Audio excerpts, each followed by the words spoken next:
Book 2, Chapter 2. What we saw from the ruined house. After eating, we crept back to the scullery, and there I must have dozed again, for when presently I looked round, I was alone. The thudding vibration continued with wearisome persistence. I whispered for the curate several times, and at last felt my way to the door of the kitchen. It was still daylight, and I perceived him across the room, lying against the triangular hole that looked out upon the Martians. His shoulders were hunched, so that his head was hidden from me. I could hear a number of noises, almost like those in an engine shed, and the place rocked with that beating thud. Through the aperture in the wall I could see the top of a tree touched with gold, and the warm blue of a tranquil evening sky. For a minute or so, I remained watching the curate, and then I advanced, crouching and stepping with extreme care amid the broken crockery that littered the floor. I touched the curate's leg, and he started so violently that a mass of plaster went sliding down outside and fell with a loud impact. I gripped his arm, fearing he might cry out, and for a long time we crouched, motionless. Then I turned to see how much of our rampart remained. The detachment of the plaster had left a vertical slit open in the debris, and by raising myself cautiously across a beam, I was able to see out of this gap into what had been overnight a quiet suburban roadway. Vast, indeed, was the change that we beheld. The fifth cylinder must have fallen right into the midst of the house we had first visited. The building had vanished, completely smashed, pulverized, and dispersed by the blow. The cylinder lay now far beneath the original foundations, deep in a hole, already vastly larger than the pit I had looked into at Woking. The earth all round it had splashed under that tremendous impact. Splashed is the only word, and lay in heaped piles that hid the masses of the adjacent houses. It had behaved exactly like mud under the violent blow of a hammer. Our house had collapsed backward. The front portion, even on the ground floor, had been destroyed completely. By a chance, the kitchen and scullery had escaped, and stood buried now under soil and ruins, closed in by tons of earth on every side save towards the cylinder. Over that aspect we hung now, on the very edge of the great circular pit the Martians were engaged in making. The heavy beating sound was evidently just behind us, and ever and again a bright green vapor drove up like a veil across our peephole. The cylinder was already opened in the center of the pit, and on the farthest edge of the pit, amid the smashed and gravel-heaped shrubbery, one of the great fighting machines, deserted by its occupant, stood stiff and tall against the evening sky. At first, I scarcely noticed the pit and the cylinder, although it had been convenient to describe them first, on account of the extraordinary glittering mechanism I saw busy in the excavation, and on account of the strange creatures that were crawling slowly and painfully across the heaped mold near it. The mechanism, it certainly was, that held my attention first. It was one of those complicated fabrics that have since been called handling machines, and the study of which has already given such an enormous impetus to terrestrial invention. As it dawned upon me first, it presented a sort of metallic spider with 5 jointed agile legs, and with an extraordinary number of jointed levers, bars, and reaching and clutching tentacles about its body.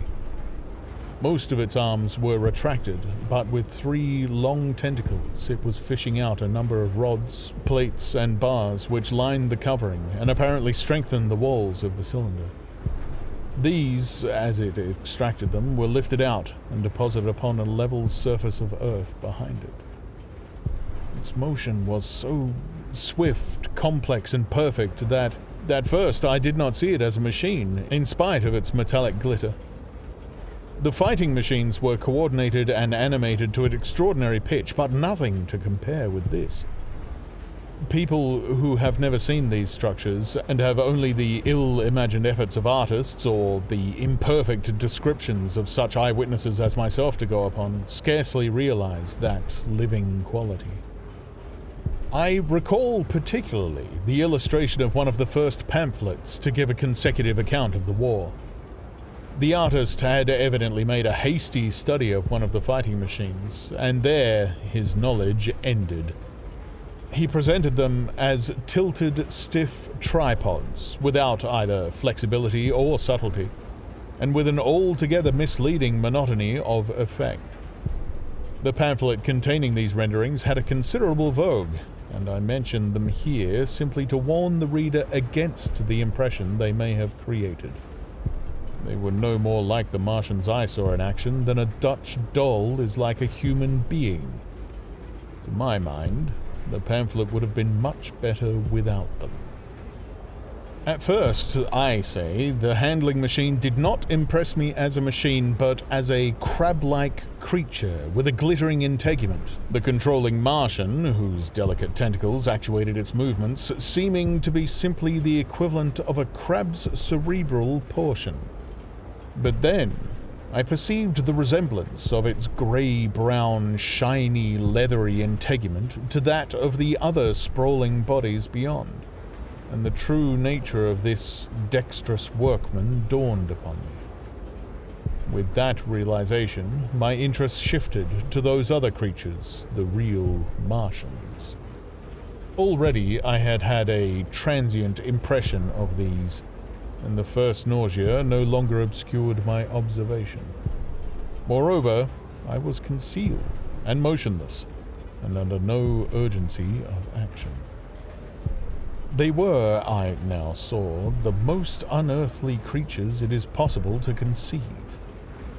They were huge, round bodies, or rather heads, about 4 feet in diameter, each body having in front of it a face. This face had no nostrils. Indeed, the Martians do not seem to have had any sense of smell, but it had a pair of very large dark-colored eyes, and just beneath this a kind of fleshy beak. In the back of this head or body, I scarcely know how to speak of it, was the single tight tympanic surface, since known to be anatomically an ear, though it must have been almost useless in our dense air. In a group round the mouth were 16 slender, almost whip-like tentacles, arranged in 2 bunches of 8 each. These bunches have since been named rather aptly by that distinguished anatomist, Professor Howes, the hands. Even as I saw these Martians for the first time, they seemed to be endeavoring to raise themselves on these hands, but, of course, with the increased weight of terrestrial conditions, this was impossible. There is reason to suppose that on Mars they may have progressed upon them with some facility. The internal anatomy, I may remark here, as dissection has since shown, was almost equally simple. The greater part of the structure was the brain, sending enormous nerves into the eyes, ear, and tactile tentacles. Besides this were the bulky lungs into which the mouth opened, and the heart and its vessels. The pulmonary distress caused by the denser atmosphere and greater gravitational attraction was only too evident in the convulsive movements of the outer skin.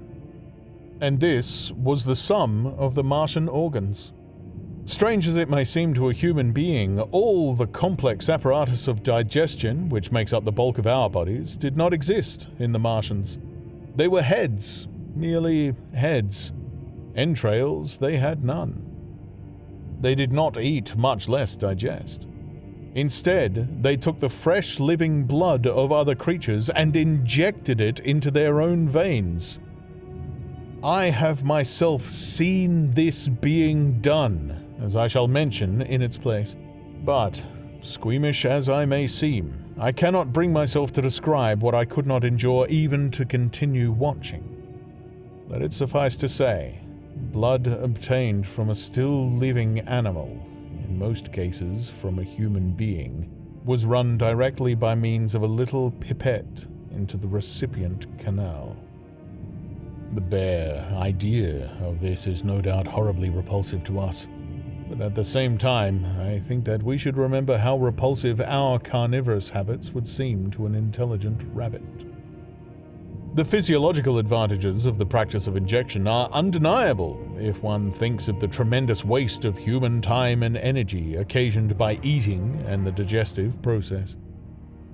Our bodies are half made up of glands and tubes and organs occupied in turning heterogeneous food into blood. The digestive processes and their reaction upon the nervous system sap our strength and color our minds. Men go happy or miserable as they have healthy or unhealthy livers or sound gastric glands. But the Martians were lifted above all these organic fluctuations of mood and emotion. Their undeniable preference for men as their source of nourishment is partly explained by the nature of the remains of the victims they have brought with them as provisions from Mars. These creatures, to judge from the shriveled remains that have fallen into human hands, were bipeds with flimsy siliceous skeletons, almost like those of the siliceous sponge, and feeble musculature, standing about 6 feet high and having round, erect heads and large eyes in flinty sockets.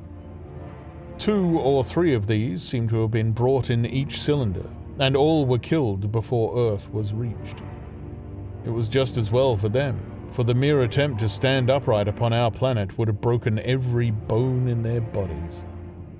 And while I am engaged in this description, I may add in this place certain further details which, although they were not all evident to us at the time, will enable the reader who is unacquainted with them to form a clearer picture of these offensive creatures.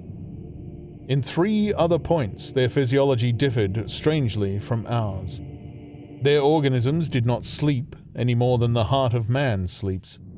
Since they had no extensive muscular mechanism to recuperate, that periodical extinction was unknown to them.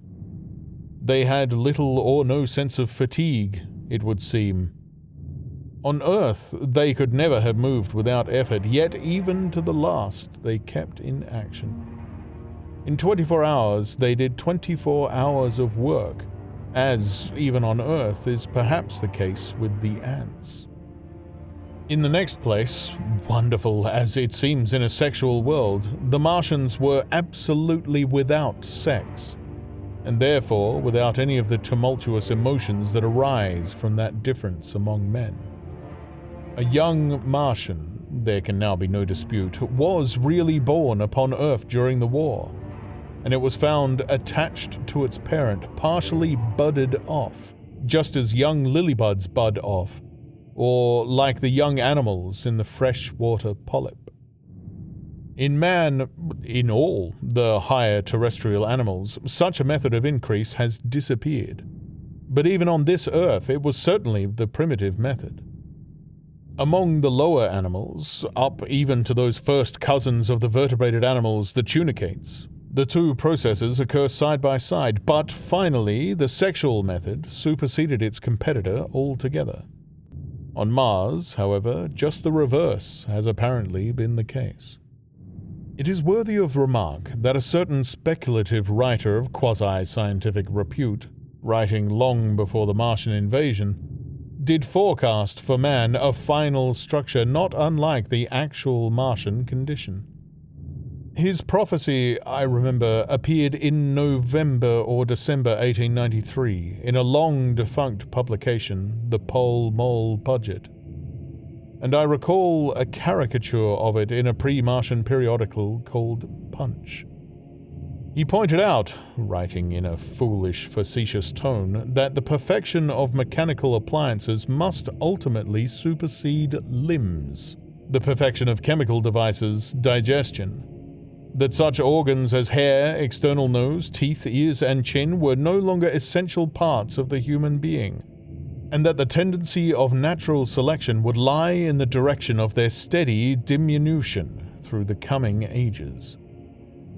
The brain alone remained a cardinal necessity. Only one other part of the body had a strong case for survival, and that was the hand, teacher and agent of the brain. While the rest of the body dwindled, the hands would grow larger. There is many a true word written in jest, and here in the Martians we have beyond dispute the actual accomplishment of such a suppression of the animal side of the organism by the intelligence. To me, it is quite credible that the Martians may have descended from beings not unlike ourselves, by a gradual development of brain and hands, the latter giving rise to the two bunches of delicate tentacles at last, at the expense of the rest of the body. Without the body, the brain would, of course, become a mere selfish intelligence, without any of the emotional substratum of the human being.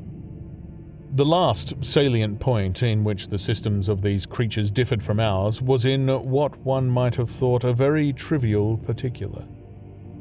Microorganisms, which cause so much disease and pain on Earth, have either never appeared upon Mars, or Martian sanitary science eliminated them ages ago. 100 diseases, all the fevers and contagions of human life, consumption, cancers, tumors, and such morbidities, never entered the scheme of their life. And speaking of the differences between the life on Mars and terrestrial life, I may allude here to the curious suggestions of the red weed. Apparently, the vegetable kingdom in Mars, instead of having green for a dominant color, is of a vivid blood red tint. At any rate, the seeds which the Martians, intentionally or accidentally, brought with them gave rise in all cases to red-colored growths. Only that known popularly as the red weed, however, gained any footing in competition with terrestrial forms. The red creeper was quite a transitory growth, and few people have seen it growing. For a time, however, the red weed grew with astonishing vigor and luxuriance. It spread up the sides of the pit by the third or fourth day of our imprisonment, and its cactus-like branches formed a carmine fringe to the edges of our triangular window. And afterwards, I found it broadcast throughout the country, and especially wherever there was a stream of water. The Martians had what appears to have been an auditory organ, a single round drum at the back of the head body, and eyes with a visual range not very different from ours, except that, according to Phillips, blue and violet were as black to them. It is commonly supposed that they communicated by sounds and tentacular gesticulations. This is asserted, for instance, in the able but hastily compiled pamphlet, written, evidently, by someone not an eyewitness of Martian actions, to which I have already alluded, and which, so far, has been the chief source of information concerning them. Now, no surviving human being saw so much of the Martians in action as I did. I take no credit to myself for an accident, but the fact is so. And I assert that I watched them closely time after time, and that I have seen 4, 5, and once 6 of them sluggishly performing the most elaborately complicated operations together without either sound or gesture. Their peculiar hooting invariably preceded feeding. It had no modulation and was, I believe, in no sense a signal, but merely an expiration of air, preparatory to the suctional operation. I have a certain claim to at least an elementary knowledge of psychology, and in this matter I am convinced, as firmly as I am convinced of anything, that the Martians interchanged thoughts without any physical intermediation. And I have been convinced of this in spite of strong preconceptions. Before the Martian invasion, as an occasional reader here or there may remember, I had written with some little vehemence against the telepathic theory. The Martians wore no clothing. Their conceptions of ornament and decorum were necessarily different from ours. And not only were they evidently much less sensible of changes of temperature than we are, but changes of pressure do not seem to have affected their health all that seriously. Yet, though they wore no clothing, it was in the other artificial additions to their bodily resources that their great superiority over man lay. We men, with our bicycles and road skates, our lilienthal soaring machines, our guns and sticks and so forth, are just in the beginning of the evolution that the Martians have worked out. They have become practically mere brains, wearing different bodies according to their needs, just as men wear suits of clothes and take a bicycle in a hurry or an umbrella in the wet. And of their appliances, perhaps nothing is more wonderful to a man than the curious fact that what is the dominant feature of almost all human devices in mechanism is absent. The wheel is absent. Among all the things they brought to Earth, there is no trace or suggestion of their use of wheels. One would have at least expected it in locomotion. And in this connection, it is curious to remark that even on this Earth, nature has never hit upon the wheel, or has preferred other expedients to its development. And not only did the Martians either not know of, which is incredible, or abstain from the wheel, but in their apparatus, singularly little use is made of the fixed pivot, or relatively fixed pivot, with circular motions thereabout confined to one plane. Almost all the joints of the machinery present, a complicated system of sliding parts moving over small but beautifully curved friction bearings. And while upon this matter of detail, it is remarkable that the long leverages of their machines are, in most cases, actuated by a sort of sham musculature of the discs in an elastic sheath. These discs become polarized and drawn closely and powerfully together when traversed by a current of electricity. In this way, the curious parallelism to animal motions, which was so striking and disturbing to the human beholder, was attained. Such quasi-muscles abounded in the crab-like handling machine which, on my first peeping out of the slit, I watched unpacking the cylinder. It seemed infinitely more alive than the actual Martians lying beyond it on the sunset light, panting, stirring ineffectual tentacles, and moving feebly after their vast journey across space. While I was still watching their sluggish motions in the sunlight and noting each strange detail of their form, the curate reminded me of his presence by pulling violently at my arm. I turned to a scowling face and silent, eloquent lips. He wanted the slit, which permitted only one of us to peep through, and so I had to forego watching them for a time while he enjoyed that privilege.